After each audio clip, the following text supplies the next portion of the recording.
నమస్కారం. కళ్యాణ వైభోగం కార్యక్రమానికి స్వాగతం.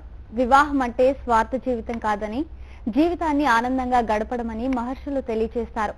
మరి ఆధ్యాత్మిక సాంఘిక జీవితాన్ని బాధ్యతగా గడుపుతూ ఒకరితో ఒకరు చనువుగా, సఖ్యంగా, ప్రేమగా ఉన్ననాడే ఆ వివాహం వర్ధిల్లుతుంది.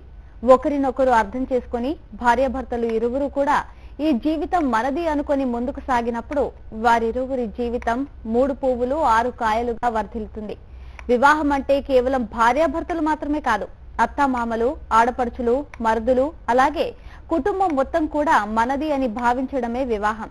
గత 17 సంవత్సరాలుగా హిందువులలో అన్ని కులాల వారికి వివాహ సంబంధాలు కుదురుస్తూ ఎన్నో వేల జంటలను ఏకం చేసిన ఘనత జ్యోతి మ్యాట్రిమోనీకే దక్కుతుంది. ఈ కళ్యాణ వైభోగం కార్యక్రమం ద్వారా మీ సందేహాలను నివృత్తి చేసుకోవాలంటే శ్రీమతి జొన్నలగడ్డ జ్యోతి గారిని అడిగి తెలుసుకోవచ్చు. స్క్రీన్ మీద డిస్ప్లే అవుతున్న ఫోన్ నంబర్లకు ఫోన్ చేసి మీ సందేహాలను నివృత్తి చేసుకోవచ్చు. నమస్కారం జ్యోతి గారు. నమస్కారం. వెల్కమ్ టు అవర్ స్టూడియో అండి. సో ముందుగా మీ సంస్థల ద్వారా మీరు నిర్వహించేటువంటి సేవా కార్యక్రమాల గురించి చెప్పండి. తప్పకుండానమ్మా, మనము మన సంస్థల ద్వారా కాత్యాయని వ్రతాలను నిర్వహిస్తున్నామమ్మా. ఈ కాత్యాయని వ్రతాన్ని సామూహికంగా మనము ఈ ఆశ్వీజ మాసంలో వచ్చేటటువంటి చివరి మంగళవారం రోజు నిర్వహిద్దామనుకుంటున్నాము. ఈ కాత్యాయని వ్రతం చేసుకున్నంత మాత్రాన ఇటు అబ్బాయిలకి అమ్మాయిలకి కూడా వివాహ యోగ్యత అనేది చాలా త్వరగా సిద్ధిస్తుంది.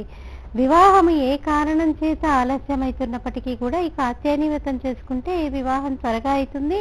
పైగా వారి దాంపత్య జీవితం కూడా ఆనందదాయకంగా ఉంటుందంటే మనకు అనిపించవచ్చు, అయ్యో మేము కాత్యాయని వ్రతం చేసుకున్న తర్వాతే వివాహం చేసుకున్నామండి, అయినా కానీ మా దాంపత్య జీవితంలో ఒడిదొడుకులు వస్తూనే ఉన్నాయి అన్నటువంటి సందేహం కలగవచ్చు. కాకపోతే ఆ తీవ్రత అనేది తగ్గుతుంది. ఇంకా చాలా దారుణంగా ఉండేటటువంటి వైవాహిక జీవితము ఆ తల్లి యొక్క అనుగ్రహం చేత కొంతైనా గాడిలో ఉన్నది అనేసి మనం అనుకోవాల్సి వస్తుంది. కాబట్టి దాంపత్య జీవితాన్ని నిర్ణయించగలిగినటువంటి శక్తి ఆ కాత్యాయని మాతకు ఉంటుంది. కాబట్టి మనకి సామూహికంగా ఈ వ్రతాన్ని మనము మంగళవారం రోజు, చివరి మంగళవారం రోజు నిర్వహిద్దామనుకుంటున్నామమ్మా. ఆసక్తి ఉన్నటువంటి వారు స్క్రీన్ పైన ఉన్నటువంటి మన కార్యాలయం నెంబర్లకి ఫోన్ చేసి వివరాలు తెలుసుకోవచ్చు. ఎవరైతే ఈ వ్రతానికి వస్తున్నారో వాళ్ళందరూ కూడా సాంప్రదాయపరమైనటువంటి దుస్తులు ధరించి రావాల్సి ఉంటుంది. అమ్మాయిలైతే చక్కగా చీర కట్టుకొని, అబ్బాయిలైతే చక్కగా దవతి కండువా కట్టుకొని రావాల్సి ఉంటుందమ్మా. అలాగే మనము కార్తీక మాసంలో వచ్చేటటువంటి పౌర్ణమి తిథి రోజున లక్షవర్తి నోము నిర్వహిస్తున్నామమ్మా. మనం చాలా సందర్భాల్లో చెప్పుకున్నాము, ఈ లక్షవర్తి నోము ప్రతి స్త్రీ కూడా ఆచరించి తీరాలి. 55 సంవత్సరాలు పైబడినటువంటి స్త్రీలు, ఇతరత్ర ఆరోగ్య కారణాల చేత గర్భసంచి తీసివేయబడినటువంటి స్త్రీలందరూ కూడా ఈ వ్రతాన్ని ఆచరించవచ్చు.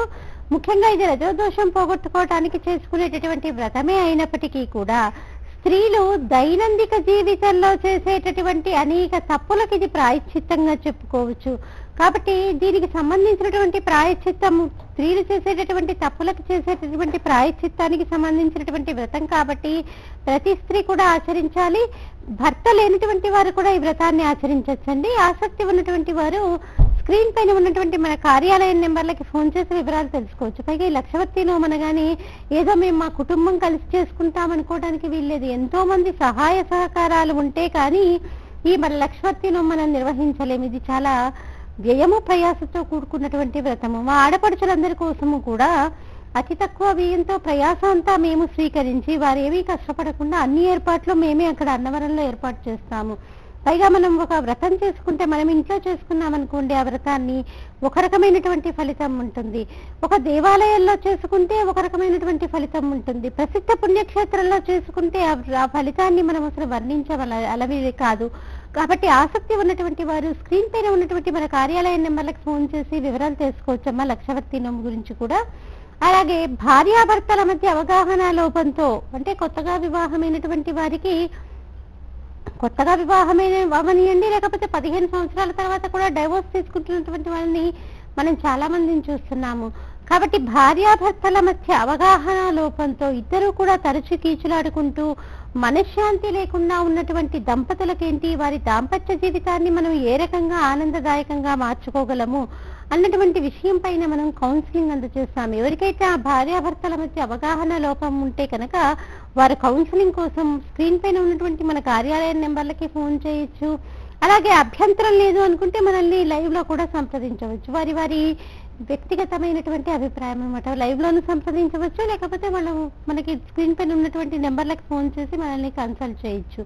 అలాగే ఎవరైతే పూజారులని అలాగే అర్చకుల్ని ఘనపాటిల్ని వివాహం చేసుకోవడానికి సిద్ధంగా ఉన్నారో అలాంటి వారందరికీ కూడా మన జ్యోతి మ్యాట్రిమోనీ ఉచితంగా సేవలు అందజేస్తుంది. అమ్మాయిలకు మటుకే సుమా, ఎందుకంటే మరి అబ్బాయిలు కూడా మళ్ళీ మాకు కూడా ఫ్రీగా అంటే మనం కూడా ఎన్నో కార్యక్రమాలు నిర్వహిస్తున్నాము, ఒక సంస్థను నడిపిస్తున్నాము. మరి దానికి తగ్గట్టుగా ఒక సంస్థ ముందుకు నడవాలంటే అందరూ కూడా రిజిస్టర్ చేసుకుంటే కానీ ఒక సంస్థని మనం ముందుకు తీసుకువెళ్ళలేము. కాకపోతే మన సనాతన ధర్మం పట్ల ఉన్నటువంటి మక్కువతోటి ఎంతో మంది, అంటే దాదాపు 11 నెలల క్రితము 2-3 పూజారులు వచ్చి మాతో చేసినటువంటి విన్నపమే అయి ఉండొచ్చు, మాలో కలిగినటువంటి వారి విన్నపంతో మాలో కలిగినటువంటి స్పందనే అయి ఉండొచ్చు.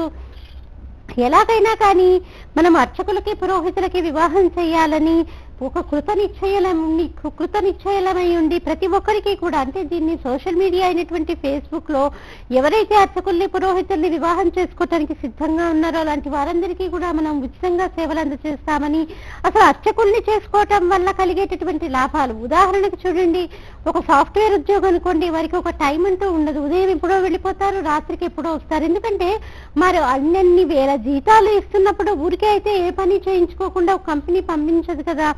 ఒక మూల్యం చెల్లిస్తున్నప్పుడు దానికి తగ్గట్టుగా పని చేయించుకుని ఆ కంపెనీ పంపిస్తుంది. కానీ అర్చకుల పరిస్థితి అలా కాదే. వారు కొన్ని గంటల వ్యవధి, వారిలో కనుక చక్కటి విద్య ఉంటే వారు కొన్ని గంటల వ్యవధిలో కష్టపడి, ఒక సాఫ్ట్వేర్ ఉద్యోగి ఒక నెలంతా కష్టపడి ఎంత మొత్తాన్నైతే సంపాదిస్తాడో, చక్కటి విద్య ఉన్నటువంటి వారు ఒక క్రతువు చేసి కొన్ని గంటల వ్యవధిలో అంత సంపాదించేటటువంటి వారిని మనం ఎంతో మందిని చూస్తూ ఉన్నాము.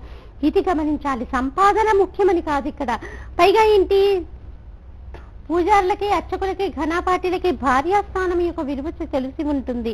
ఎందుకు, నిత్యం దేవతార్చనలోనే ఉంటారు కాబట్టి ఆయన్ని అర్చించగా కొంతమంది ఆయనే వాళ్ళుగా మారినటువంటి మహానుభావుల్ని కూడా ఎంతో మందిని చూస్తాం. చూడండి, నిజానికి ఒక మైసు మళ్ళినటువంటి పూజారిని కానీ అర్చకుల్ని కానీ ఘనపాటిల్ని చూసినట్లయితే మనకి వారి ముఖంలో ప్రస్ఫుటమైనటువంటి వర్చస్సు కనిపిస్తుంది. కారణం ఏంటి, నిరంతరం వారు ఆ స్వామిని చూస్తూ అర్చన చేయటం వల్ల వాళ్ళే స్వామిగా మారిపోతారు. అలాంటి స్థితికి చేరుకున్నటువంటి మహానుభావులు ఎంతో మంది ఉంటారు. అంటే వారికి నిత్యం దేవతార్చన చేస్తూ ఉంటారు కాబట్టి ఎవరితో ఎలా మెలగాలి అన్నటువంటి విషయం తెలిసి ఉంటుంది. కాబట్టి భార్యాస్థానం యొక్క విలువ తెలుసుకుని వారు ప్రవర్తిస్తారు. కాబట్టి మనం కూడా ఆలోచించాల్సింది ఏంటి, మన అమ్మాయిని అర్చకులకు ఇస్తే తప్పేంటి, చక్కగా వేదాధ్యయనం అంటే మామూలు విషయం కాదు. ఒక ఐఐటి స్టూడెంట్ నా అల్లుడు అని ఎంత గొప్పగా చెప్పుకుంటాము, మా అల్లుడు ఇది చదువుకున్నాడు, ఈ వేదాన్ని అభ్యసించాడని గర్వంగా చెప్పుకునేటటువంటి స్థితి మనకి కలగాలి ముందు ముందు రోజుల్లో. అలా కలిగిన నాడు మన సనాతన ధర్మము నిజానికి చెక్కు చెదరకుండా అంతే పదిలంగా ఈ కలియుగాంతం వరకు కూడా అలా ఉండగలుగుతుంది. కాబట్టి ప్రతి ఒక్కరిలో అలాంటి మార్పు, ఆలోచనలో మార్పు తీసుకురావడం కోసమే మనము ఇది చేస్తున్నటువంటిది. మనం కమర్షియల్ ప్రోగ్రామ్ అయినప్పటికీ కూడా ఒక మార్పు తీసుకురావాలి సమాజంలో. అర్చకులకి పురోహితులకి ఘనపాటిలకి ఎలా అయినా కానీ మనం వివాహం చేయాలని ఇప్పటికి 23 మందిని మనము మార్చగలిగాము. పూజారులని అర్చకుల్ని ఘనపాటిల్ని వివాహం చేసుకునేటట్టు. అలాగే 6గురికి మన ద్వారా వివాహం చేయగలిగాం. ఇదేమీ తక్కువ సంఖ్య కాదండి. ఎందుకంటే మనకే తెలుసు మన ఆడపిల్లల్ని మనం పూజారులకి అర్చకులకి ఇవ్వడానికి సిద్ధంగా ఉన్నామా లేదే. మరి వాళ్ళ మనసు మార్చి ఆ అమ్మాయిలని మన పూజారులకి ఘనపాటిలకి ఇచ్చేటట్టుగా మార్చడం అంటే అది చాలా కష్టమైనటువంటి విద్య, కత్తి మీద సాము లాంటిదే. కానీ అలా మార్చగలిగామంటే మాకు కూడా ఒక ధైర్యం కలిగింది. ఇదే విషయాన్ని ప్రతిరోజు కూడా మనం మన దగ్గర ఉన్నటువంటి అమ్మాయిలకు సంబంధించినటువంటి విషయాలు, అలాగే పురోహితులకు సంబంధించినటువంటి విషయాలు, వారి యొక్క ఆదాయం ఎలా ఉంది, వారు ఏ వేదం నేర్చుకున్నారు, నిజానికి ఎంబీఏ చేసి ఎంసీఏ చేసి అర్చకత్వ వృత్తి చేస్తున్నటువంటి వాళ్ళు కూడా చాలా మంది ఉన్నారు. కాబట్టి ఇలాంటి విషయాలన్నీ కూడా మనం వీడియో తీసి దీనికి సంబంధించినటువంటి క్లిప్పింగ్స్ అన్ని కూడా మన యూట్యూబ్ లో పెడుతున్నాము. అలాగే సోషల్ మీడియా అయినటువంటి ఫేస్బుక్ లో కూడా కొన్ని అప్లోడ్ చేస్తూ ఉన్నాము. ఎంతో మంది దీన్ని షేర్ చేస్తూ మన సనాతన ధర్మాన్ని ముందుకు వెళ్ళడంలో దోహదపడుతున్నటువంటి ప్రతి ఒక్కరికి కూడా మన ఈ కళ్యాణ వైభోగం కార్యక్రమం ద్వారా ధన్యవాదాలు ఆవిష్కరిస్తున్నామమ్మా.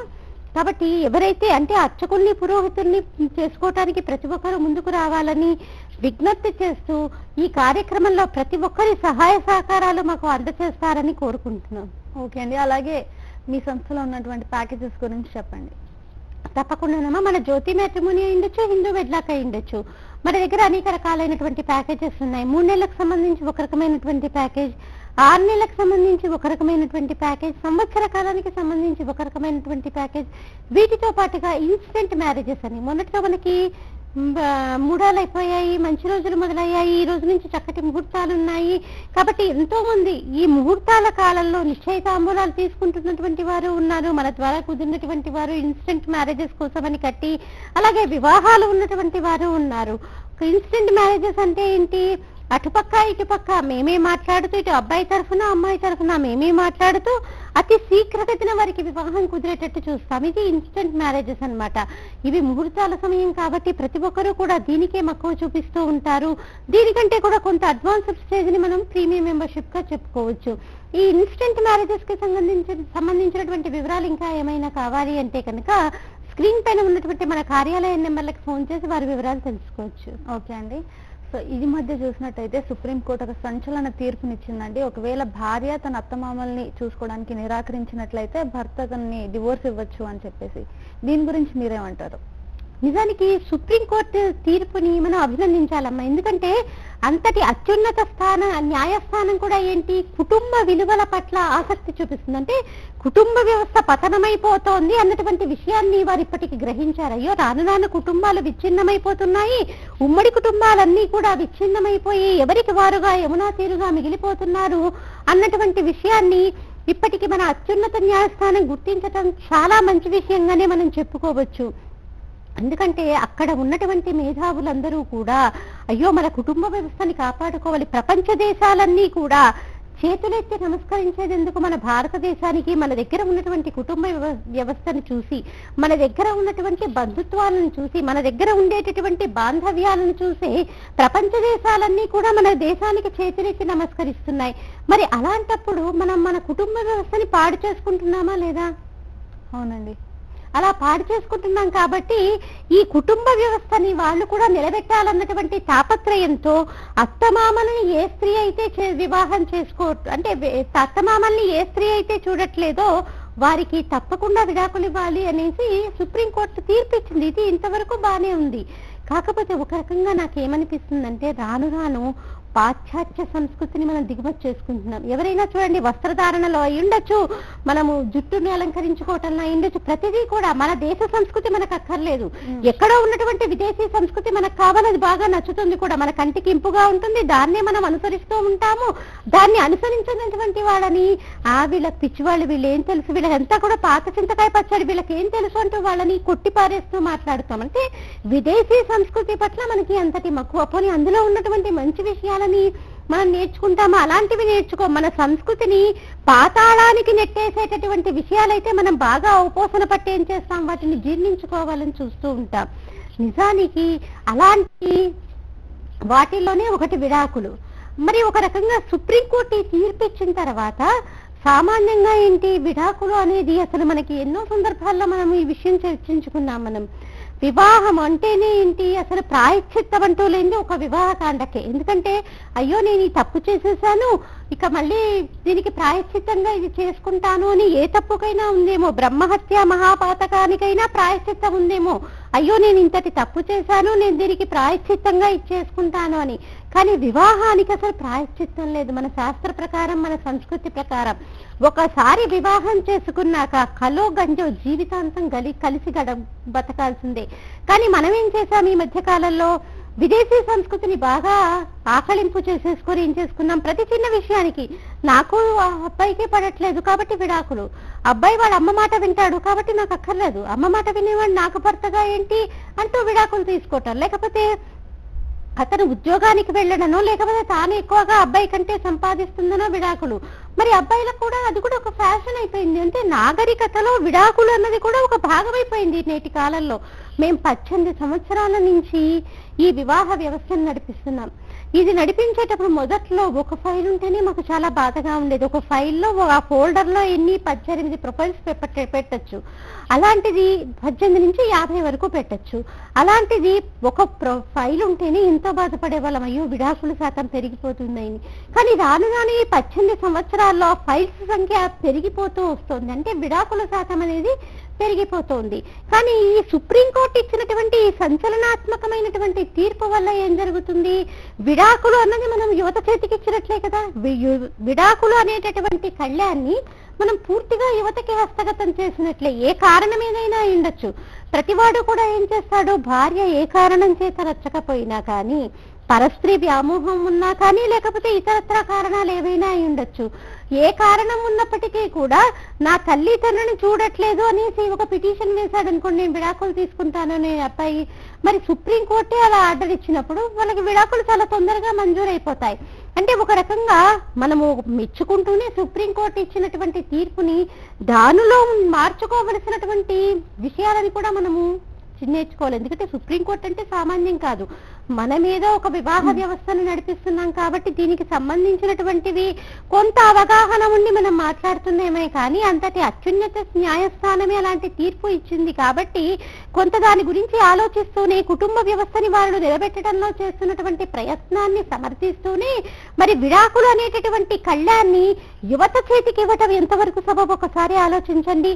రాను రాను విడాకుల శాతం పెరిగిపోతున్నటువంటి ఈ రోజుల్లో ఇలాంటి సంచలనాత్మకమైనటువంటి తీర్పు వల్ల నిజానికి మరి మంచి జరుగుతుందా చెడో జరుగుతుందా అన్నది ఒకసారి మనం విపులంగా ఆలోచిస్తే కనుక తెలుస్తుంది. ఓకే అండి, కాలర్ సిద్ధంగా ఉన్నారండి, కాలర్ తో మాట్లాడదాం. నమస్కారం అండి. నమస్కారం అండి. మీ పేరు చెప్పండి. సీత అండి. ఓకే, ఎక్కడి నుంచి మాట్లాడుతున్నారు? విజయవాడ అండి. ఓకే అండి, మీ ఇంట్లో ఎవరున్నారండి వివాహానికి? మా పాప ఉందండి. మీ పాప పేరు చెప్పండి. కే హర్షిత అండి పాప పేరు. పాప పేరు కే హర్షిత. ఓకే అండి, జ్యోతి గారు ఉన్నారు, మాట్లాడండి. హలో హలో హలో అమ్మ చెప్పండి, మీ అమ్మాయి పుట్టిన తేదీ అమ్మా? 20/12/86 అండి. 86. మీరు ఏ కులానికి చెందిన వారమ్మా? గౌడ అండి. గౌడ. ఏం చదువుకుందమ్మా మీ అమ్మాయి? బీకామ్ కంప్యూటర్స్ అండి. ఉద్యోగం ఏమైనా చేస్తుందా? లేదండి, ఇంట్లోనే ఉంటది పాప. మీకు కాబోయే అల్లుడు ఎలా ఉండాలని మీరు అనుకుంటున్నారమ్మా? మేము అదిగానండి ఎంసీఏ గానీ ఎంబీఏ గానీ కొంచెం బీటెక్ గానీ పిల్లడు ఉంటే చూద్దాం అనుకుంటున్నామండి. సరే అమ్మా, అంటే ఉద్యోగస్తుల్ని చూడాలనుకుంటున్నారా? ఉద్యోగం చేసుకుని ఒక 30,000-40,000 శాలరీ ఉంటే బాగుంటదని అనుకుంటున్నామండి. సరే అమ్మా, మీరు ఏం చేస్తారంటే మీ అమ్మాయికి సంబంధించినటువంటి పూర్తి వివరాలని స్క్రీన్ పైన ఉన్నటువంటి మా కార్యాలయ నెంబర్లకి అందజేయండి. మా హిందూ బెట్లాక్ ద్వారా మీకు తగిన సేవలు అందజేస్తాము. ఓకే అండి, సుప్రీంకోర్టు ఇచ్చిన తీర్పు గురించి చెప్తున్నారు కదండి, సో చెప్పండి. మరి ఒక రకంగా మనం ఆ విడాకులు అనేటటువంటి కళ్యాణ్ని యువత చేతికి ఇచ్చేసాము. అసలే విచ్చలవిడితనంలో ఉండి ప్రతి చిన్న విషయానికి విడాకులు తీసుకుంటున్నటువంటి మన యువతకి ఒక రకంగా దీని కంటే కోతికి కొబ్బరి చిప్పిస్తే ఎలా ఉంటుంది అలా అయిపోయింది వాళ్ళకి. కాబట్టి ఏంటి, మరి వాళ్ళ చేతుల్లోకి విడాకులు అనేటటువంటి పగ్గం వెళ్ళిపోయిన తర్వాత మరి ఏం జరుగుతుంది అన్నది చెప్పలేము. ప్రతి చిన్న విషయానికే విడాకులు తీసుకుంటున్నటువంటి వాళ్ళు మరి దీనికి గురించి కూడా ఆలోచించాలి కదా. మరి ప్రతి చిన్న విషయానికే విడాకులు తీసుకుంటున్నారు, అలాంటిది తల్లిదండ్రుల్ని చూసుకోకపోతే అనేసరికి నిజానికి తల్లిదండ్రుల్ని చూసుకోవటం లేదు అన్నటువంటిది ఆడపిల్ల మాట్లాడుతోంది, లేకపోతే అత్తమామల్ని చూసుకోవట్లేదు అంటే ఆ అమ్మాయికి అసలు ఆ బాంధవ్యాల గురించి మనం నేర్పించలేదు. అంటే ఇవి ఎక్కడి నుంచి నేర్పించబడాలి? నిజానికైతే ఆడపిల్లకి పుట్టింటి నుంచి ఇవన్నీ కూడా నేర్పించబడాలి. మరి పుట్టింటి నుంచి నేర్పించబడాలంటే తల్లికి తెలిసి ఉండాలి, తర్వాత తండ్రికి తెలిసి ఉండాలి. అంటే తండ్రి అయితే ఇంత విపులంగా చెప్పలేడు కదా, ముఖ్యంగా తల్లికి తెలిసి ఉండాలి బాంధవ్యాలు ఎలాంటిది, అత్తమామల్ని ఆడపిల్ల ఎలా చూసుకోవాలి, బావగారులని మరుదుల్ని ఎలా చూసుకోవాలి ఇత్యాది విషయాలన్నీ కూడా ఆడపిల్లకి తల్లి చెప్పాలి. నిజానికి నన్ను మన్నించాలి కానీ అమ్మ, ఏ తల్లి ఒక ఆడపిల్లకి అత్తారింటికి పంపించేటప్పుడు అత్తగారిని ఎలా చూసుకోవాలో మామగారిని ఎలా చూసుకోవాలో ఎవరైనా చెప్తున్నారా? సరే ఇప్పుడు కాలమాన పరిస్థితుల్లో ఇదివరకటి కాలంలో అయితే ఎంత చక్కగా ఒదిగి ఉండాలో మనకి చెప్తూ ఉండేవారు ఆడపిల్లని అత్తవారింటికి పంపించేటప్పుడు. మరి అలాంటిది ఇప్పుడు కాలమాన పరిస్థితిని చూస్తున్నట్లయితే ఏ తల్లి ఒక ఆడపిల్లకి తాను అత్తగారింట్లో ప్రవర్తించాల్సినటువంటి నియమావళిని గురించి ఎలా చెప్తుంది? కచుడు చెప్పాడు దేవయానికి, ఒక అత్తగారింట్లో ఒక ఆడపిల్ల ఎలా ఉండాలో తండ్రి అయినప్పటికీ కూడా కచుడు ఎంత చక్కగా చెప్పాడో మనకి అత్తగారింట్లో ఆడపిల్ల ప్రవర్తన అనేది ఎలా ఉండాలో. ఓకే అండి, కాలర్ కూడా సిద్ధంగా ఉన్నారండి, కాలర్ తో మాట్లాడదాం. నమస్కారం అండి. నమస్కారం అండి. మీ పేరు చెప్పండి. కాకినాడ నుంచి మాట్లాడుతున్నాను. ఓకే అండి, మీ పేరు చెప్పండి. నా పేరు మల్లపరాజ్ అండి. ఓకే అండి, ఎవరి గురించి తెలుసుకోవాలనుకుంటున్నారు? మీ ఇంట్లో ఎవరున్నారు వివాహానికి? మా అబ్బాయికి చూసుకుంటున్నామండి. ఓకే అండి, అబ్బాయి పేరు చెప్పండి. అబ్బాయి డాక్టర్ ఇంగ్లాండ్ లో పనిచేస్తున్నాడు. పేరు చెప్పండి అబ్బాయి. ఫణి కుమార్. ఓకే అండి, జ్యోతి గారు ఉన్నారు, మాట్లాడండి. హలో. అవునండి, అలా మా అబ్బాయి ఇంగ్లాండ్ లో పనిచేస్తున్నాడండి, ఎమర్జెన్సీ ఫిజిషియన్. పుట్టిన తేదీ అండి? 1/5/75 అండి. ఏ కులానికి చెందినవారండి? ఆ? ఏ కులానికి చెందినవారు? బ్రాహ్మణులు అండి. ఏ శాఖ అండి? ఆ? శాఖ ఏ శాఖ? శాఖ ఏంటండి? నియోగులం అండి. నియోగుల. గోత్రం అండి? గోత్రం శ్రీవత్స గోత్రం అండి. మీకు కాబోయే కోడలు ఎలా ఉండాలని మీరు అనుకుంటున్నారండి? ఎలా ఉండాలి అంటే ఉద్యోగం అంటే ఓవర్సీస్ లో ఉండాలి. ఉద్యోగం స్తోమత ఉంటే పర్వాలేదు, క్వాలిఫికేషన్ గ్రాడ్యుయేషన్ అయినా మాస్టర్స్ అయినా ఉంటే పర్వాలేదు. తప్పకుండా అండి. ఇప్పుడు మీరు మీ శాఖలోనే చూస్తున్నారా, ఏ శాఖకు చెందిన అమ్మాయి అయినా పర్వాలేదా? కాలర్ కట్ అయిపోయిందండి. మీరేం చేస్తారంటే మీ అబ్బాయికి సంబంధించినటువంటి పూర్తి వివరాలని స్క్రీన్ పైన ఉన్నటువంటి మా కార్యాలయం నెంబర్లకి అందచేయండి. మా జ్యోతి మ్యాట్రిమోనీ ద్వారా మీకు తగిన సేవలు అందజేస్తాం. ఓకే అండి. సో సుప్రీంకోర్టు ఇచ్చిన తీర్పు గురించి చెప్తున్నారు కదండి, చెప్పండి. మరి అలా మనము యువత చేతి కనుక కళ్యాణాన్ని చేస్తే వాళ్ళు దాన్ని ఏ విధంగా వాడుకుంటారు అన్నది మనం కూడా ఒకసారి, అంటే వారు ఇచ్చినటువంటి తీర్పు గురించి కాదు కానీ అసలు అమ్మాయికి అలా నేర్పబడుతుందా విద్య, అంటే అత్తమామల్ని ఎలా చూసుకోవాలి, ఒక ఇంటికి మనం వెళ్ళిన తర్వాత అక్కడ మన ప్రవర్తన నియమావళి ఎలా ఉండాలి, పెళ్ళంటే ఏదో ఒక సంతకంతో చేసుకునేటటువంటిది కాదు, మనం వివాహం చేసుకుంటున్నామంటే దానికి పంచభూతాలు సాక్షిగా ఉంటున్నాయి. అలాగే 3,000,000 దేవతల్ని మనం ఆవాహన చేస్తాం, ఏదో తూతూ మంత్రంగా చేసుకోవట్లేదు, మంత్రయుక్తంగా మనం వివాహం చేసుకుంటున్నాము. మరి అలాంటప్పుడు మనము ఈ విడాకులు అన్నటువంటి మాటే అసలు ఎత్తకూడదని మనకి శాస్త్రం చెప్తోంది. మరి అలాంటిది అసలు ప్రాయశ్చిత్త కాండ లేనిదే వివాహ కాండకి అనేసి మనం అనుకుంటూ ఉన్నప్పుడు మరి ఈ రకంగా సుప్రీంకోర్టు తీర్పు ఇచ్చేసరికి ఒక రకంగా సనాతన ధర్మంలో కూడా అనేక రకాలైనటువంటి ఒడిదుడుకులు వచ్చేటటువంటి అవకాశం ఉంది. విడాకుల శాతం కూడా చాలా పెరిగిపోయేటటువంటి అవకాశం ఉంది. ప్రతి ఒక్కరం ఏమనుకుంటున్నాం, అయ్యో మన సమాజంలో విడాకుల శాతం పెరిగిపోతుంది, దాన్ని తగ్గించుకోవాలని మనందరం కూడా ఆలోచిస్తూ ఉన్నాము. అలాంటిది ఇలాంటి తీర్పుల వల్ల ఒక రకంగా విడాకుల శాతం పెరుగుతుందేమో అన్నటువంటి భయం కలుగుతోంది. కాబట్టి మనం ఏం చేయాలి, ముందుగానే ఒక వయసు వచ్చినప్పటి నుంచి కూడా ఇటు ఆడపిల్లలకి మగపిల్లలకి కూడా అసలు ఆ రెండు బంధాల గురించి, భర్త స్థానం ఏంటి, భార్యా స్థానం ఏంటి, ఈ ఇద్దరు ఎలా సర్దుకుపోవచ్చు, ఆ సర్దుకుపోవటంలో ఉన్నటువంటి ఆనందం ఏ రకంగా ఉంటుంది, ఇద్దరు ఎవరికి వారుగా కాకుండా ఒకటిగా బతకటంలో ఆ జీవితం ఎంత మాధుర్యంగా ఉంటుంది, దాంపత్య జీవితంలో ఉండేటటువంటి అనుభూతుల్ని మనం ఏ రకంగా అనుభవించవచ్చు, ఇత్యాదులన్నీ కూడా మనము వారికి ఒక వయసు వచ్చినప్పటి నుంచి, ఇప్పుడు టెక్నాలజీ చాలా పెరిగిపోయింది. ఇదివరకు ఏంటంటే ఏదైనా ఒక విషయం నేర్పించాలి అంటే ప్రాథమిక విద్య మాధ్యమిక విద్య అనేసి మనకి 2 విధాలుగా ఉండేది. అంటే ఇప్పుడు ఎల్కేజీ యూకేజీ ఎలాగో అలాగా ప్రాథమిక విద్య అంటే 4వ తరగతి వరకు ఒక రకంగా, తర్వాత 8వ తరగతి నుంచి వాళ్ళకు ఒక ప్రౌఢ దశకి చేరినట్టుగా చెప్పేవాళ్ళం. కానీ ఇప్పుడు మనం అసలు 8వ తరగతి వరకు ఆగక్కర్లేదేమో. ప్రౌఢలు అంటే ఇప్పుడు పిల్లలకి తెలియనటువంటి విషయం అంటూ లేదు. 3వ తరగతి చదువుతున్నటువంటి పిల్లవాడు అంటే పిల్లలైన దగ్గర నుంచి కూడా అన్ని విషయాలు కూడా వారికి ఒక అవగాహన వస్తోంది. కాబట్టి మనం పిల్లలందరికీ కూడా అంటే కళాశాలల్లో స్కూళ్లలో కూడా ఏంటి, కుటుంబ విలువల గురించి మనం వాళ్ళకి ఒక చర్చాంశాన్ని పెట్టాలి, డిబేట్లు నిర్వహించాలి, వ్యాసంగాలు నిర్వహించాలి.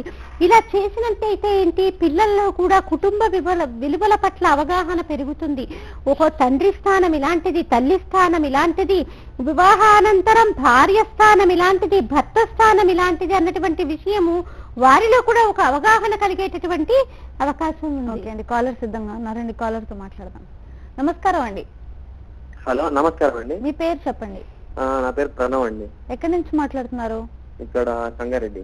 ఓకే అండి, మీ ఇంట్లో ఎవరున్నారండి వివాహానికి? మా ఇంట్లో మా కొడుకు ఉన్నాడండి. ఓకే, మీ అబ్బాయి పేరు చెప్పండి. గురు. గురు.